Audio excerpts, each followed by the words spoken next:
This is called The Land of the Free. It's about ESL. ESL means English as a second language, and I'm definitely not a trained ESL teacher. But one time when I was teaching at Iowa State, I got the opportunity to teach ESL classes in the summertime. And I think of all the courses that I've ever taught, maybe those ESL classes, I only taught two of them. Maybe they were the most fascinating classes I ever had. And I'm sure that I learned more from my students teaching those classes than I have ever learned in any other class. And I've been teaching for over 30 years. I had students, English as a second language means that none of the students are American students. None of the students, their native language is not English. It's always something else, and then they have learned English. I had students from all over the world. I had students from South Africa. I had students from Eastern Europe. I had Asian students. I had students from the Middle East. And pretty much every single topic that we talked about was fascinating and eye-opening. You could talk about dating, you could talk about families, you could talk about the government. Anything was food. Every single topic was interesting to just hear so many points of view from all of my students. Those are the kind of students that are often rather shy in regular American classes because their English is not that good. And sometimes it's pretty good, but they always speak with accents, and to some degree they speak broken English, ungrammatical English. So they're often bashful when around a whole lot of Americans about speaking. But if they're all together, they open up. Those students, after a week or two, would just tell me just about anything, and it was just fascinating. Every single class day was fascinating. It was interesting to always get their point of view about our country and their country. I had an Indonesian girl, very bright, and she came from a wealthy family, and her father owned factories in Indonesia. And the reason she was in our country is because she was a girl, she would never be allowed to run one of her father's factories. And in her opinion, she had two brothers, and in her opinion, they were idiots. And she was by far the best at math and the best at physics. But because she was Indonesian, she would never get the opportunities in her family or in her country that her brothers got. So here she was in Ames, Iowa, taking some kind of engineering, doing very well, looking for opportunity that she could only have in our country or a system like ours. They they told me a lot about the testing systems in many countries.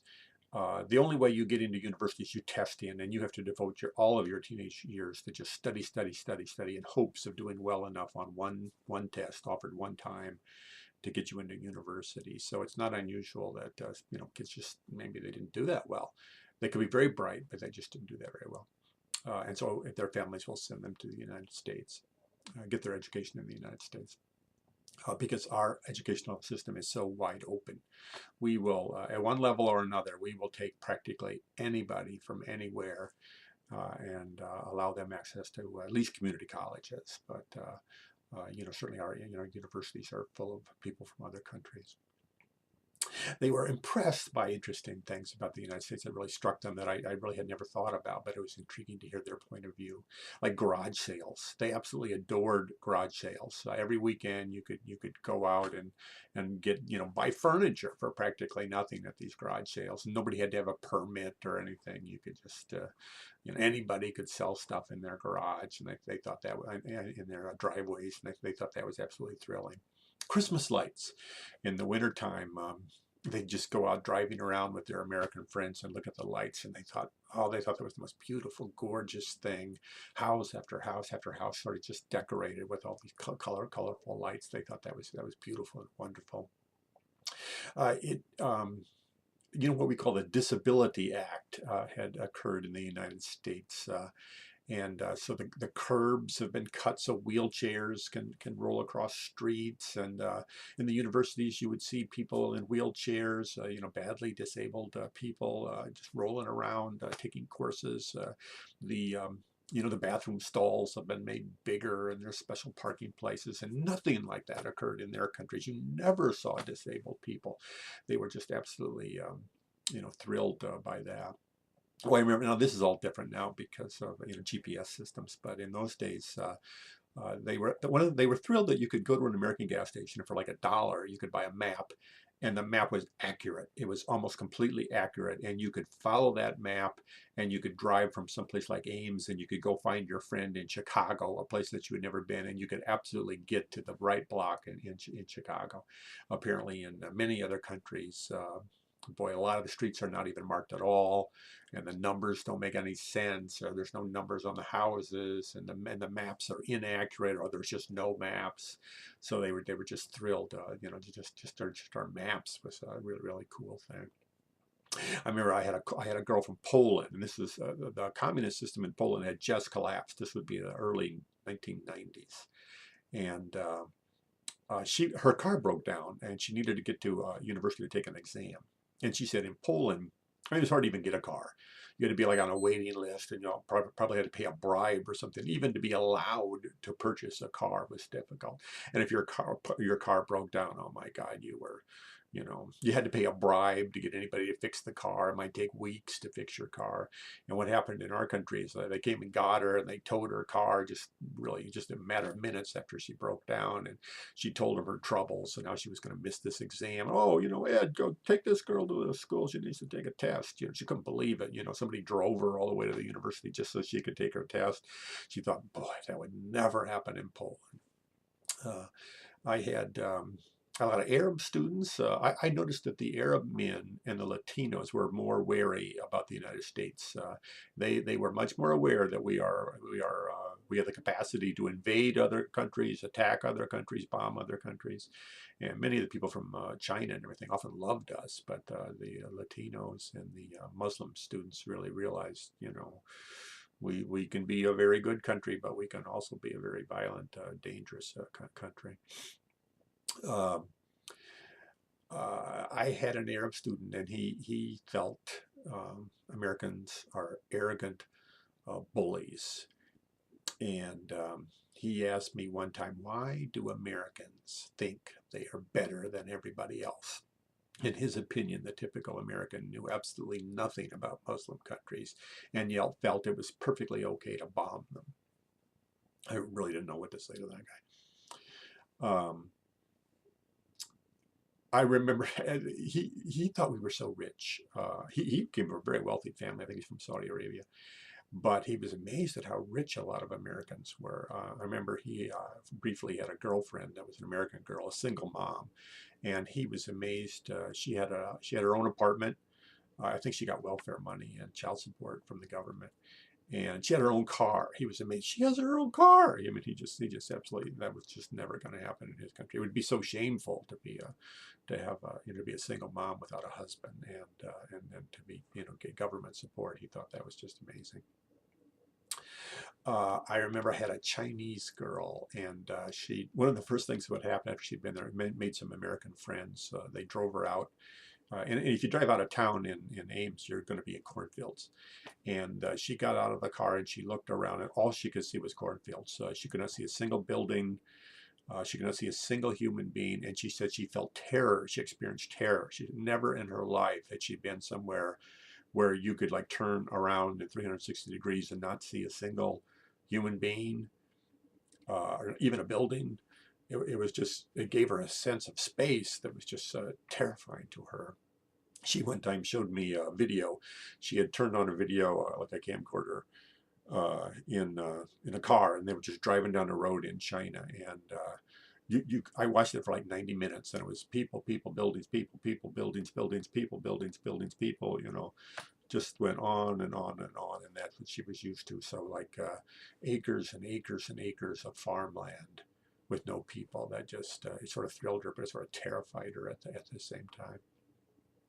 I had a Muslim young woman who was a wife, and she wore the headdress and that enveloping dress, and she was kind of terrified of her husband. I remember the kids would take pictures of each other, and they would cluster together and take a picture of a whole group of them. And she loved these pictures. She wanted to have copies of these pictures, but she had to hide them from her husband. She was sure of her husband.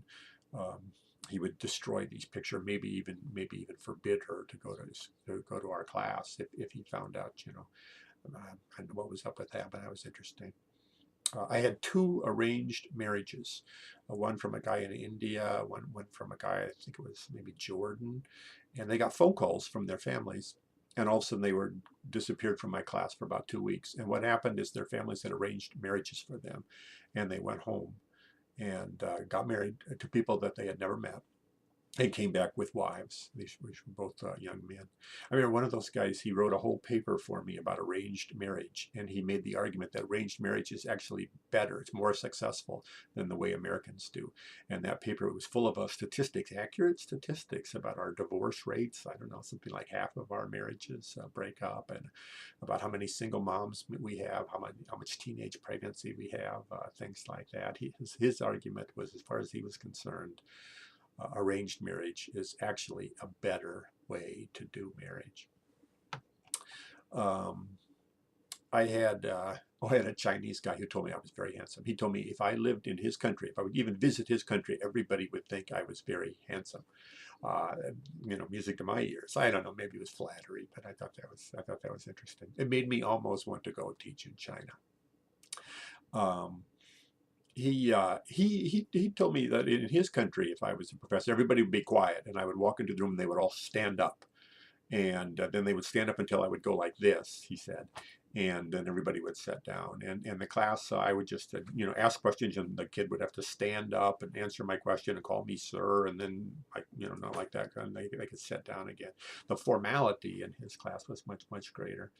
And I asked him, well, do you feel that you respect your professors in your home country more than here?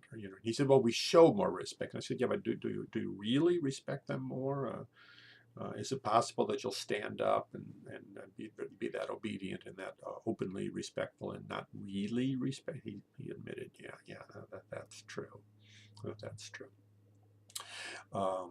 I had some people from Indonesia. In Indonesia, the men, straight men, can walk down the street holding hands with their friends, male and male holding hands. And they were kind of shocked to find out if you do that in Ames, Iowa, at least back then, everybody thinks you're gay. They were just flabbergasted to find out that men can't hold hands without signaling that they're gay. There was a lot of concern about violence. Boy, our image, the image of America, I think, is pretty much rooted in our movies and our TV shows, and there's so much violence in these shows. And everybody in the world knows that Americans have guns, just huge. They sort of think every single American owns guns. They were kind of shocked when I told them, I don't know, maybe half the Americans don't own guns. But even the idea that 50% of Americans, millions and millions of Americans, have guns and carrying around guns, that was shocking and disturbing to them. They're very impressed by our individualism, and they often wish that they had more individualism in their countries. Though sometimes they thought, I remember a girl asked me, was it true that all of our old people are abandoned by their families and made to live in old people jails? That's how she put it, old people jails. And I said, well, that's not entirely true, and I wouldn't use the word jail, but that's kind of true for a lot of elderly people who are living in old folks' homes. So I remember one girl, she told me, well, the whole sex issue was a big deal. As far as I can see, young men outside of the United States think that American girls are easy, and that's one of the really thrilling reasons to come to the United States is that girls are so openly sexual. And there seemed to be kind of a split there. I noticed the Asian girl I knew, she told me that Asian boys are just lusting after American girls all the time, but they just really have trouble getting American girlfriends.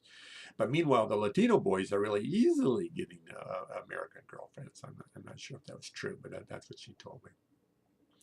She told me, though, she said, she said she didn't want to be offensive, but she felt we were too sexy in America. And she told me that her roommate in her dorm, she shared a dorm room with an American girl. And did she have to put up with that girl having sex with her boyfriend right in the room at night when she was like, in the next bed? And I said, geez, man, no, you do not have to put up with that. And I, counseled her about who she could talk to, and maybe she could get another roommate, or maybe it'd be a good idea to talk to her roommate about that. And, she didn't really have to put up with that. Apparently she thought that's, pretty typical behavior in America. Anyway, I don't really have a climax for this, but ESL, English as a Second Language, I never learned more from students about my country than I did from teaching that class. And I highly recommend it if you're an educator and you get a chance to teach an ESL class. I say, man, go for it.